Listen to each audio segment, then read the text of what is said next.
Hey guys, I wanted to make a video about psychedelics and just overview of my previous experiences after kind of reflecting, pretty much just a reflection on my use of psychedelics in the past. I saw that my most popular video on YouTube was about psychedelics, so I thought I would bring it back to that.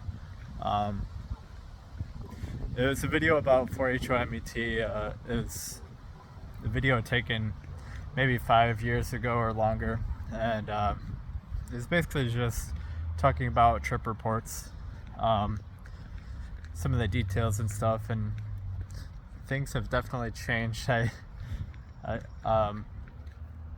stopped taking psychedelics after a certain point, and I actually think psychedelics were a really important thing for me, and I don't regret any of my experiences with them. I feel like I eventually had to get sober because I didn't want the issue wasn't psychedelics really. It was the issue is I didn't want to take drugs that were not psychedelics, and for me it was the line. I didn't really know where to draw the line, so I had to just stop drugs altogether, and that's what I had to do in order to, I guess, get myself sober.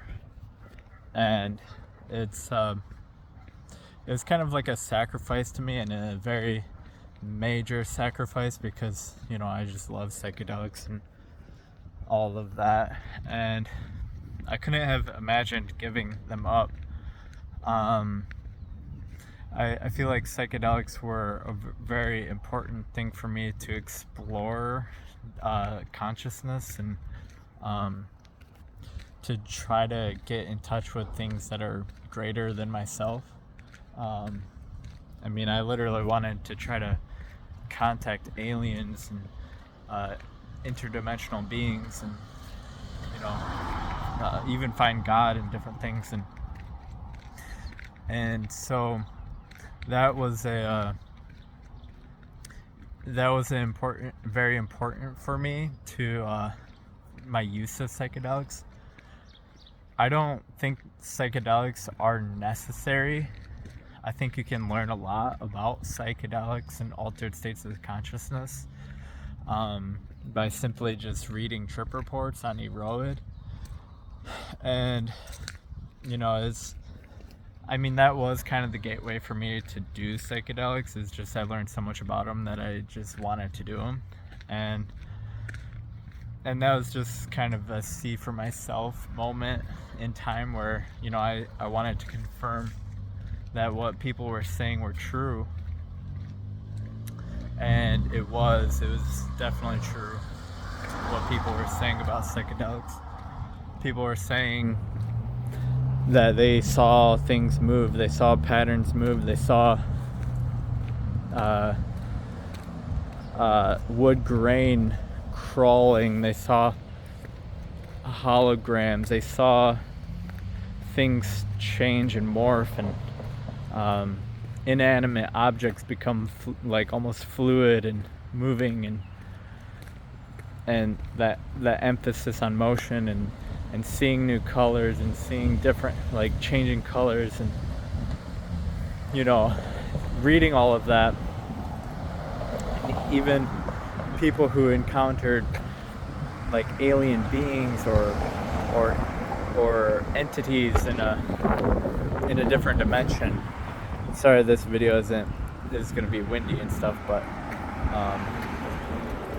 and I just wanted to confirm that for myself, and I did. I confirmed it for myself, and psychedelics, they can be very life-changing. The thing is that not everyone is going to receive not everyone is going to, have the same experience with psychedelics, though there is a very there's similar things people say about them. Not everyone is going to walk away with a mystical experience or anything like that, and that's the thing is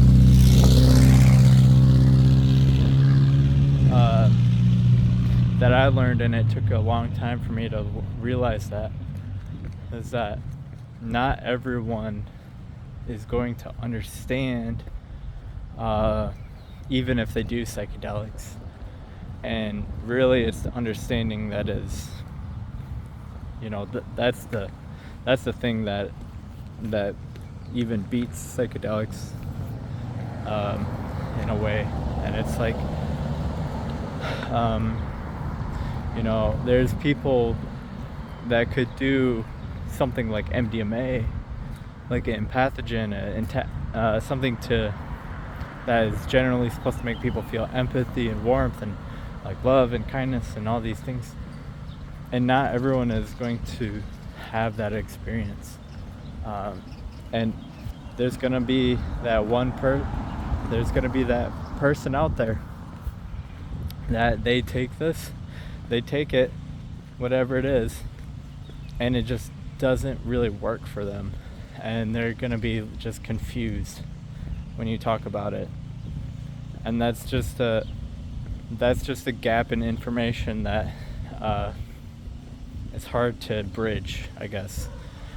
So there's going to be people who more or less understand. So there's going to be people more receptive to what it is I'm talking about. And so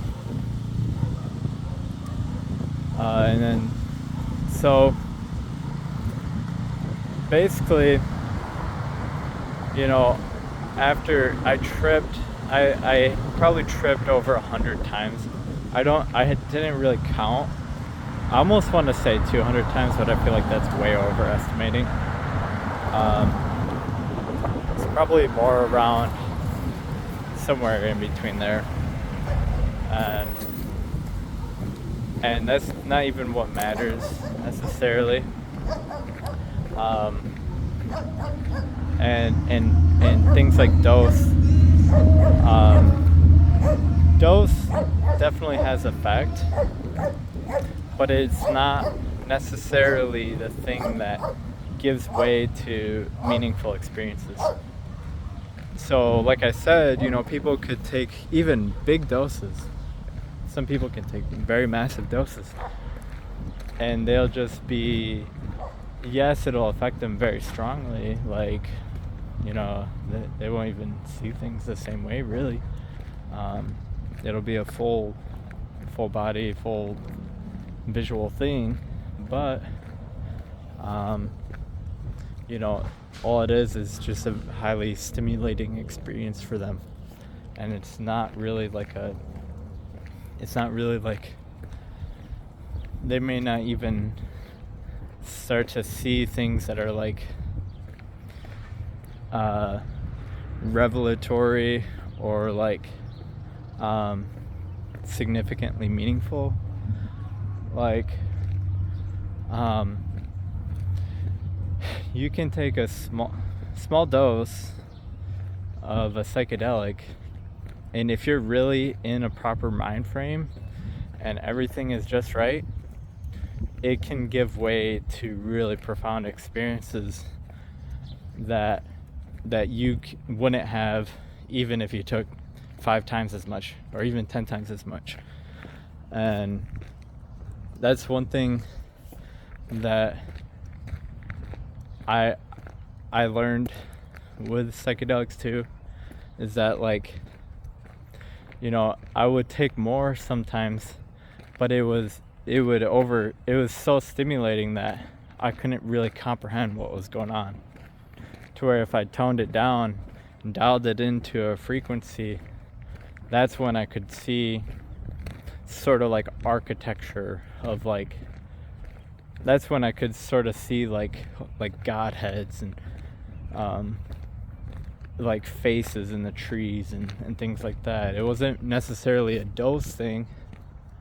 Like, yes, the dose was a gateway, but it was just enough that you could start to see things. And I think it's almost like tuning an instrument and finding just the right amount. And, you know, like I said, I stopped doing psychedelics altogether. So it's like those experiences, like I said, I don't regret. I learned a lot from those experiences. I don't know if I'll return, but I just don't want to end up taking other drugs, so I stopped. Because for me, it's like taking LSD or even smoking weed. It's a gateway for me to taking like MDMA or ketamine, taking party favors, and I just don't want to take something that's laced. And I know myself well enough to know that I won't test things. I won't test my drugs. Even if I have a testing kit, I just won't do it. I'll just take things impulsively, and that's where that leads. So I just knew I should stop. And the only way I could stop is if I just stopped doing drugs altogether. Because when I allow weed, it's like, why not MDMA? Why not LSD? Why not mushrooms? Why not, and it's just a whole thing. So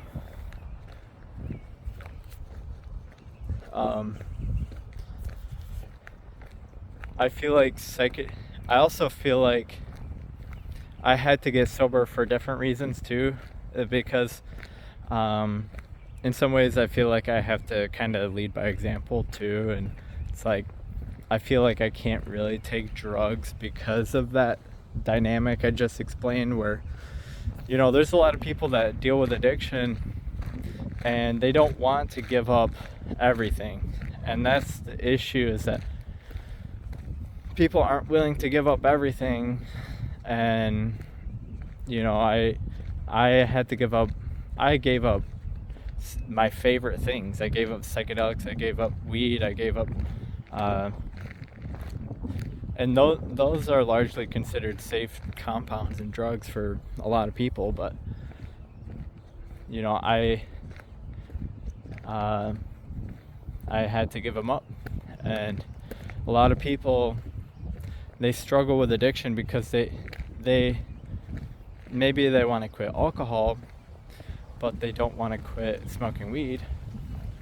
Maybe they want to quit doing harder drugs, but they don't want to give up like ketamine or like mushrooms or acid or MDMA, Molly, rolling. And I think that is a big thing for people, is that if they feel like if they can smoke weed and do MDMA, then they're probably gonna keep doing the other drugs too. And like there's good evidence out there that psychedelics actually help people with sobriety, and I really believe in that. And the thing is that's really a big reason why I got sober, is because of tripping. That I even gave up psychedelics themselves, and I didn't really expect that to be a thing. But if you're someone who's trying to get sober and you're trying to do psychedelics to get yourself sober, it can work. It really can. But I don't recommend that.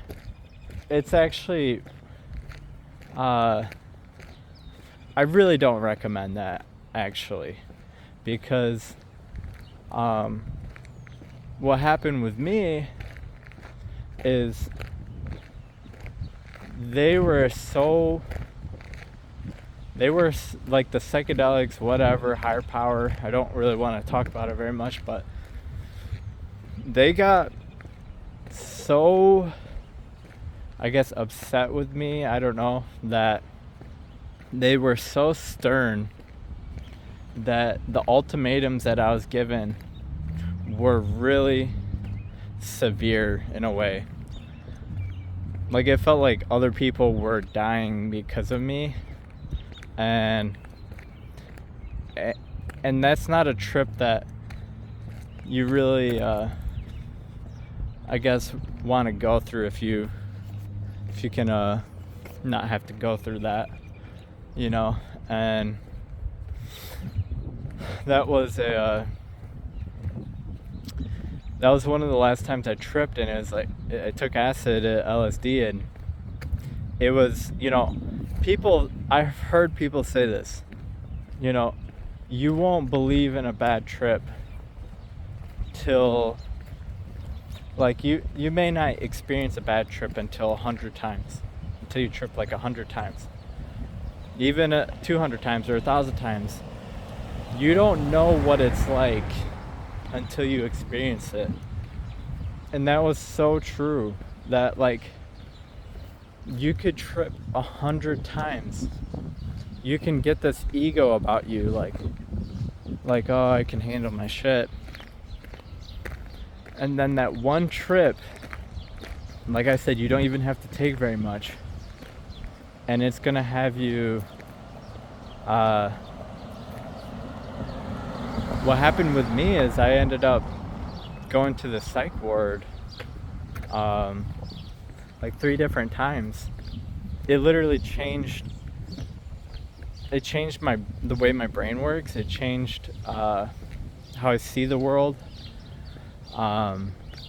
It's like one of those things, like once you see it, you can't not see it, and that happened with me, and it changed my entire orientation in life, how I look forward, and it changed the way I saw people.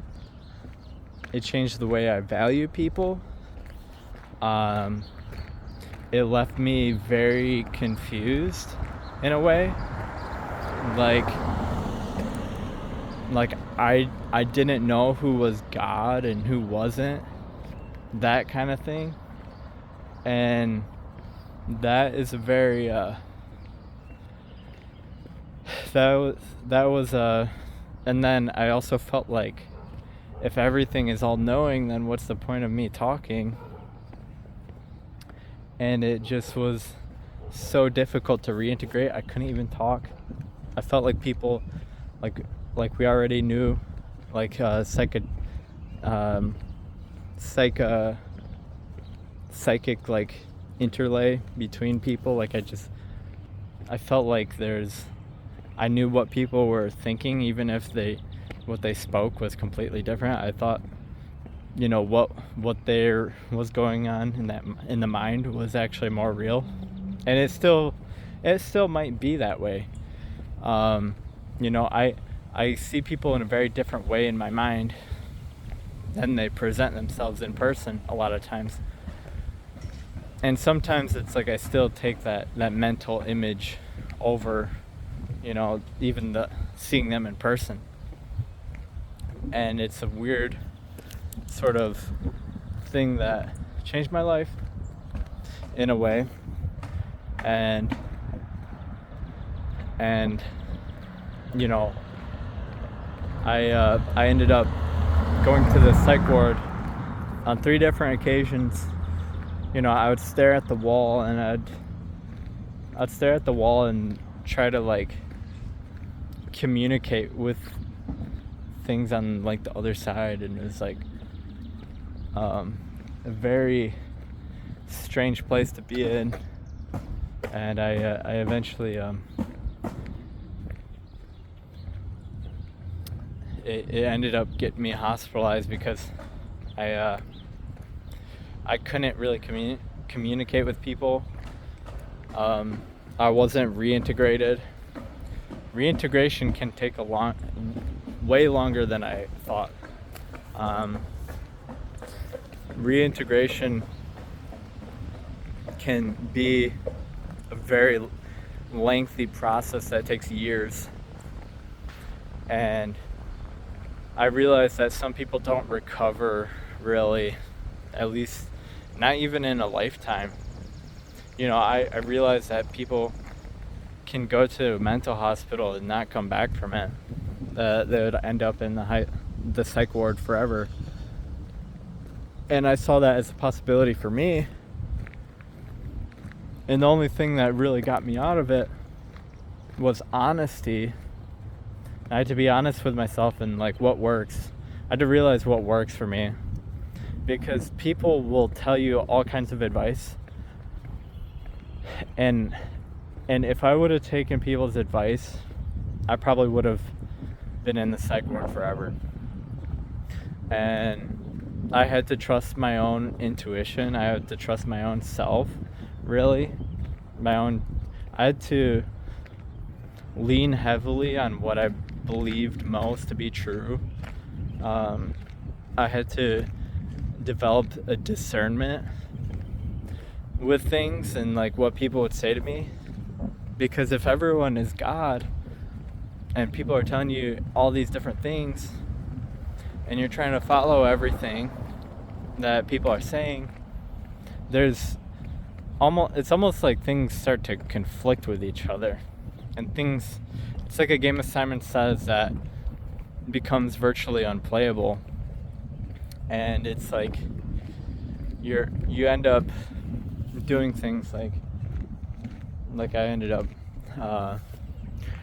running down the street with no shoes on, no socks on. I thought it was it's like grounding, and that's fine. People do that all the time.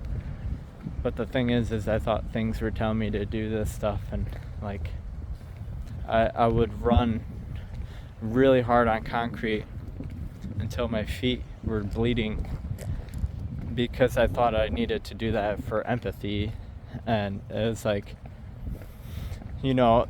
would be, and I wouldn't even be tripping, but it was like a trip, because I tried to stay in that mind frame of tripping, and I tried to hallucinate out.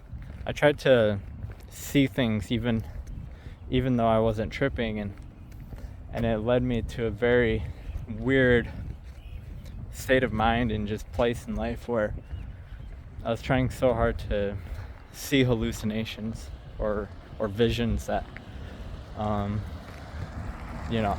became very desperate for connection in a way, and I became desperate for direction and guidance, and I just followed everything. And so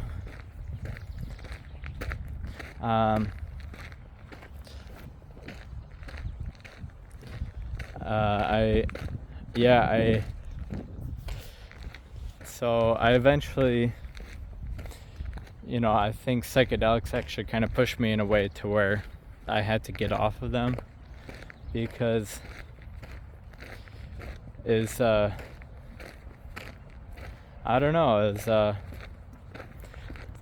almost like a bad apple experience or a rotten apple experience. You're gonna really like apples until you bite into a rotten one, and that can change how you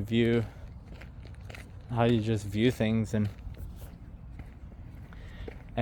that experience.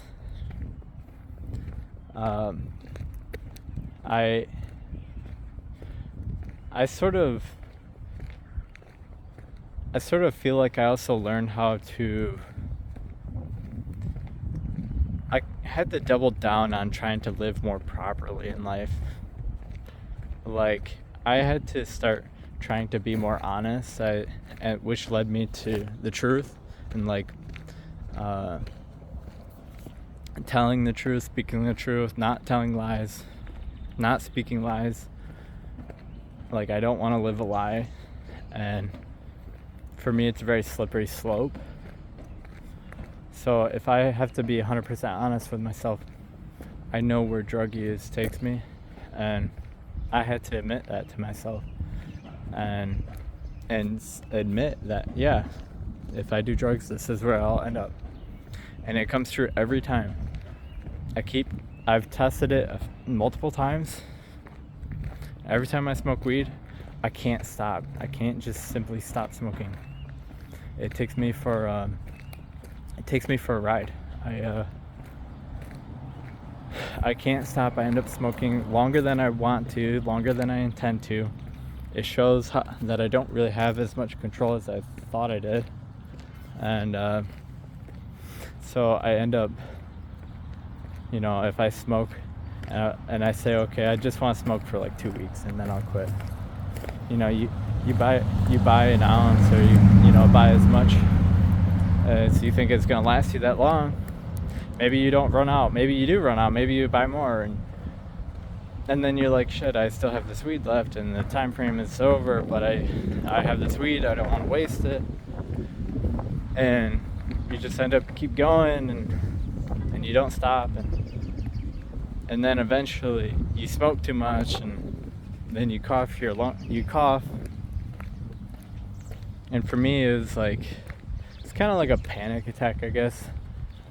And it's like the birds laugh at me, and it's like they're mocking me because I don't do superhuman things, and it's like they make fun of me because I don't run 300 miles in a day or some shit like that, which is, I don't think anyone has done that yet. 300 miles in a day, that's bonkers, and it's like the bar, they make fun of me for not being able to do that, and I feel like I have to get up and get moving, and it feels like I have to go do that, and it's just this weird sort of like intense thing that happens that I don't know, it's like it makes me go outside and I just start running, I start sprinting, and it's just a weird thing, and I recognize that it'll land me back in a psych ward, and it's like I had to learn how to reintegrate a lot of stuff like that, and I actually enjoy things a lot more now. Now that I don't do drugs, now that I don't do psychedelics, I feel things are a lot more level in a lot of ways. If you're ever in a situation where you have to think straight and you're like high, and it just makes things more difficult in a way. It affects your competency sometimes, and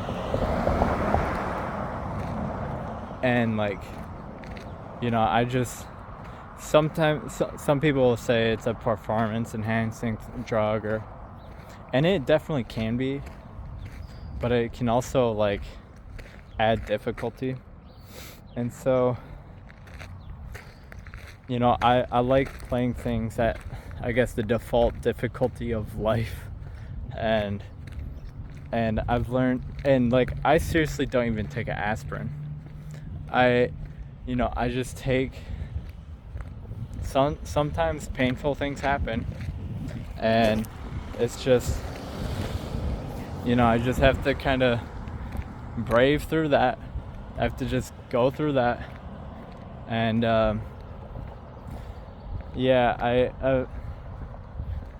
so I've learned, kind of went from one extreme to the other, from not doing psychedelics on a very regular basis, sometimes a few times in a week. You're really supposed to do it, space it out and stuff.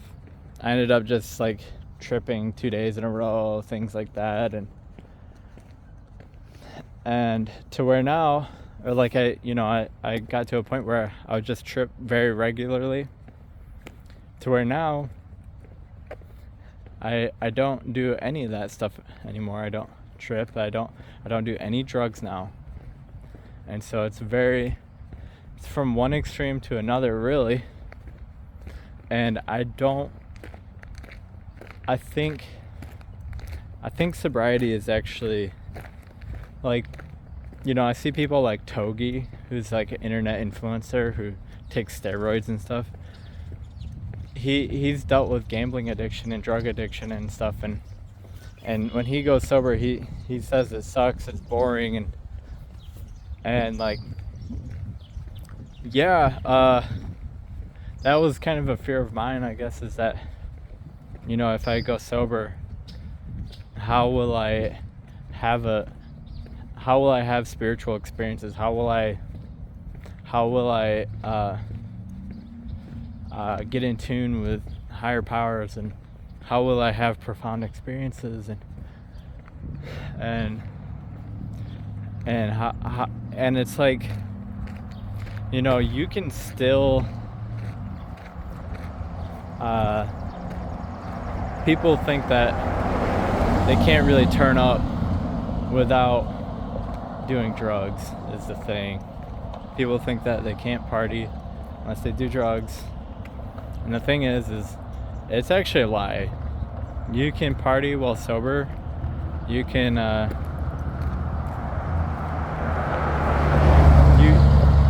you don't have to do crazy shit like that just because people around you are doing it. I go to concerts.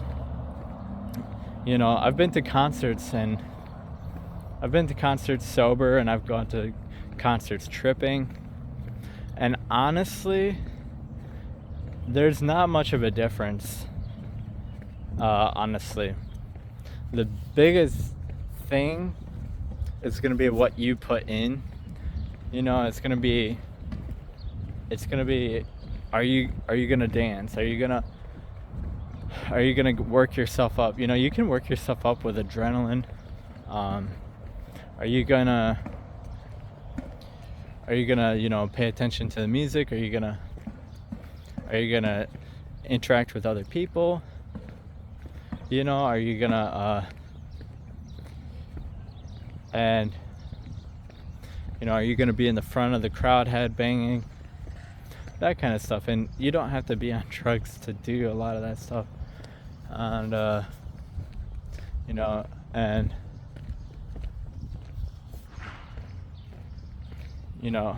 you don't have to be on drugs to go hard AF, and I use psychedelics as a way to try to motivate myself, and honestly, I actually had to just rest more. I had to relax. I kept trying to force myself to just go do and do and do and do. And you can do that. You can try to force yourself to be highly active. But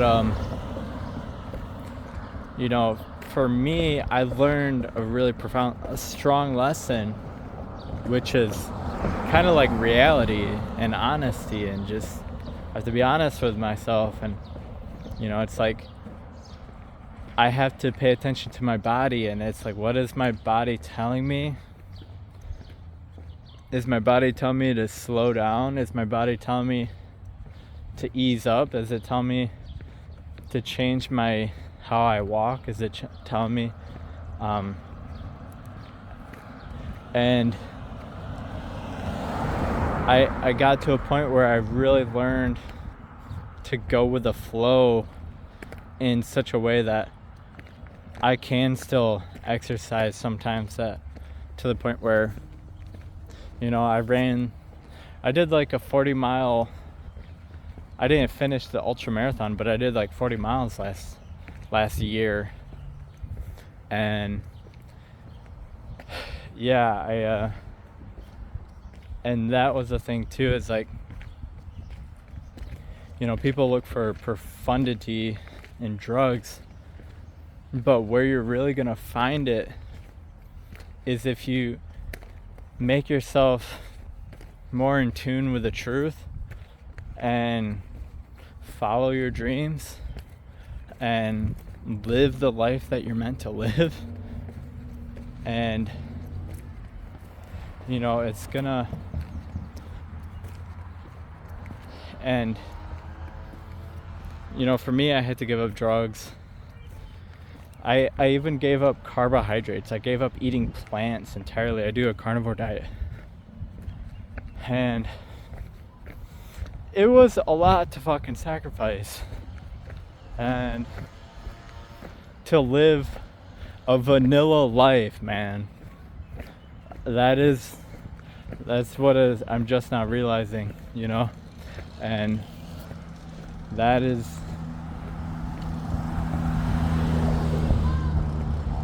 a lot of people. They don't want to live a vanilla life, but I can really endorse a vanilla life. And